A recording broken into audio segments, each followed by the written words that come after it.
My name's Ruth Ewan, and I'm a Scottish artist based in London. I'm exhibiting at Kunsthal Charlottenborg, and I also have a piece of work on show at Loppen in Christiania. So the project's a new piece of work that I've created for the festival, and it's centred around a large collection of musical instruments that are installed at Charlottenborg. They occupy the main gallery space there, and the instruments are all used, and they're in kind of various kind of states and conditions. They've been mainly donated by members of the public, and a selection of those instruments are going to be used for a performance, or actually a series of performances by a temporary band that's been put together called the Jukebox Band.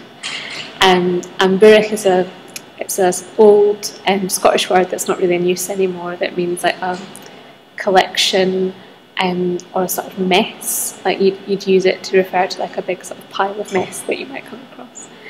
And the peat bog in the title refers to one of the events that's happening as part of the exhibition. And a collection, well, a small sample of the instruments are going to be played and then deposited in water in a location outside of Copenhagen, in quite a remote place. And the idea is that those instruments will be left for thousands and thousands of years and will eventually become a peat bog. I'd been to Copenhagen a number of times before, and I really liked the music museum here. That was somewhere I'd visited quite a few times, and they have the most amazing collection of instruments, and I find the display there was really interesting.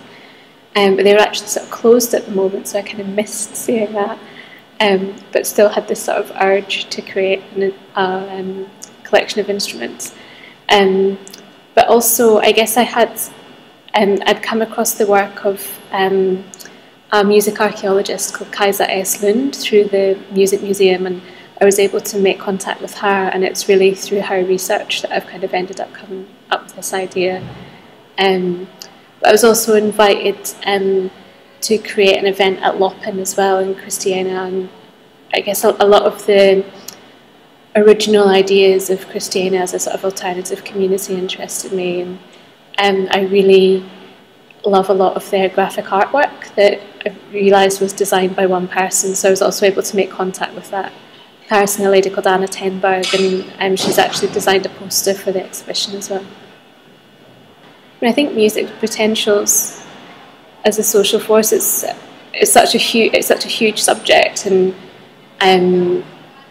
has like limitless potential, really. I mean, if you look at something very contemporary like the group Pussy Riot, for example, I mean that just highlights, you know, how powerful music can be as a sort of symbolic political act. You know, I think maybe a few years ago we might have thought of the days of like political music being kind of numbered, and something that maybe existed back in the 60s or reached its kind of peak in the 60s. But actually, when you look at it closely, especially if you're looking at the sort of content of songs, in England, I mean, the history of political songwriting goes back like thousands of years. It's not something that's unique to the 20th century. So I think, like the case with Pussy Riot, for example, it just shows that, you know, it's continuing, and it will carry on as a social force.